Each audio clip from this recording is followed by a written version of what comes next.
This is KGW News at noon.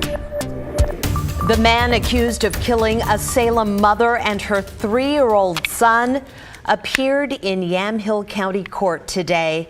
They died back in 2019. Michael Wolff was sentenced to life in prison with the possibility of parole after 30 years.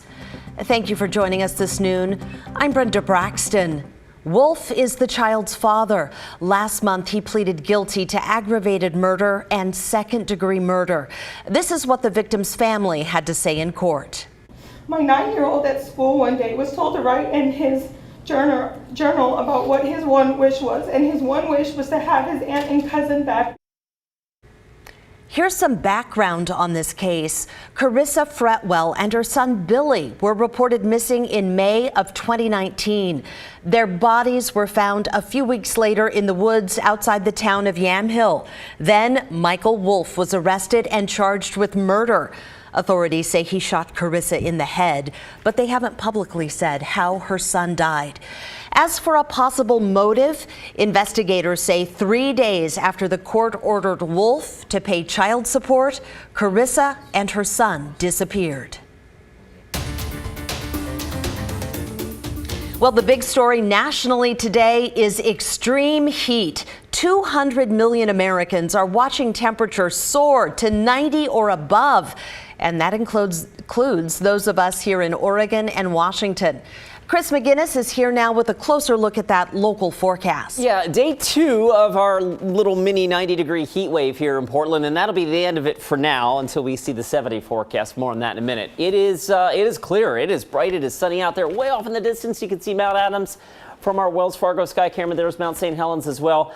And there's a little bit of a north breeze. And at last check at PDX, we're up to 79 degrees. So we're already a little warmer right now, about 3-4 degrees right now than we were yesterday at this time, where we hit 91 degrees. 81 right now in Hillsborough. It's 83 in Tigard. We slipped down into the Willamette Valley. Lower 80s pretty common. 83 right now in Salem and 82 Kaiser. So a toasty midday, and that's going to lead to a toasty forecast this afternoon. Full sunshine.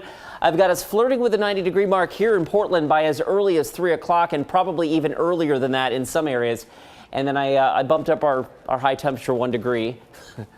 Because it just seems pretty clear that we're going to easily get into lower 90s today. 92 this afternoon, and then we start to back off on the heat a little bit day by day as we head into Thursday and especially Friday. Weekend forecast looks good. Brenda, next week could be really hot. I've got that for you coming up in just a few minutes. All right, we'll see you then. Thank you, Chris.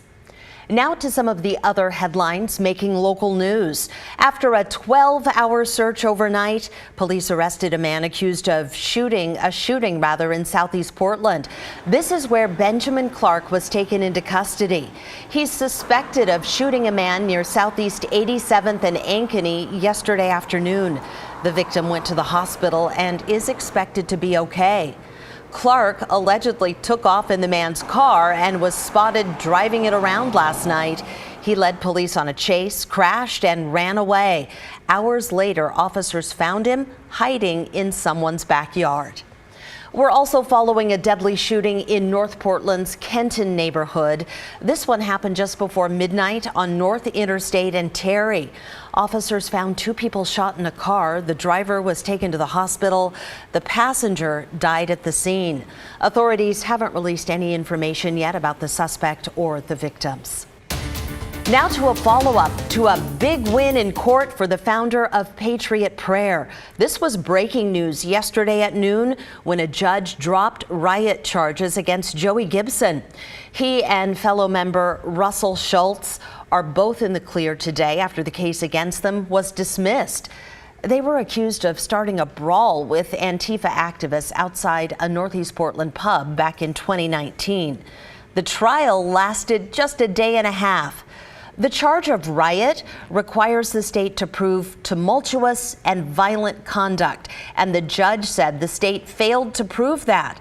That conduct does refer to physical actions and can't include speech or gestures. That's not to say that the court is suggesting this behavior was good or morally acceptable or in any way positive or useful. But we live in a community that's governed by laws, and under the law, if this defendant could be convicted of riot in this case, there would be no protection for protesters in Oregon on other occasions. The judge did not drop charges against Mackenzie Lewis, the third member of Patriot Prayer facing riot charges in this case. The judge pointed to evidence that Lewis picked up a canister and threw it and also shoved a woman. A wave of gun violence in Portland last weekend killed 4 people, and now we're learning more about one of the victims. Police ruled his death a homicide, but they haven't released any information about a suspect. Alma McCarty has more from the victim's family. Near the corner of Southeast Powell Boulevard and 124th Avenue in Portland, in the Powellhurst-Gilbert neighborhood, the family of Aaron Falstead Martin gathered together Tuesday, taping up his picture and adding more candles and flowers to this memorial, all while trying to process the waves of grief. And I never thought in my 49 years that I would be right here. This is crazy. There's no way I should have to be here. Shalonda Falstead Martin is his wife. I know people get on these cameras and swear up and down, oh, their family member was the best. No, he wasn't perfect, but he was a good person, and he didn't deserve nothing that happened to him.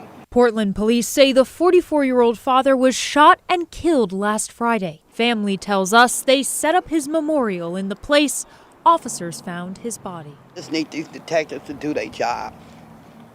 Like, really, really do their job. Because to me, when our black man is getting killed, they don't care. They do not care.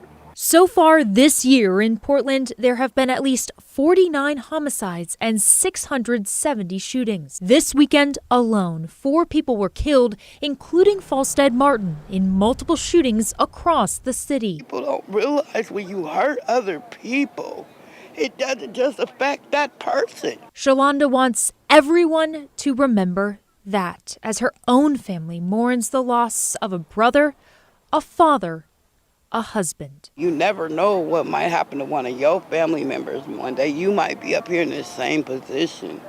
So you should think before you react. People need to think long and hard before they make the choices that they make. Alma McCarty, KGW News. This November, Oregonians will vote on a measure to strengthen the state's gun laws. If it passes, it would ban large magazines, require a permit to buy a gun, and impose stricter background checks. The group Lift Every Voice Oregon circulated a petition to put this measure on the ballot. They needed 112,000 signatures, but collected more than 132,000.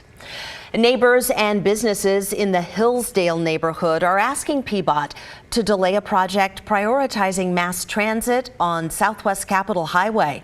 PBOT wants to turn 2 lanes between Barber Boulevard and Bertha Court into bus-only and turn-only lanes. The Hillsdale Commercial District is home to 90 businesses, many of them locally owned. They worry changing the traffic pattern will make it harder for customers to access their stores and create more congestion.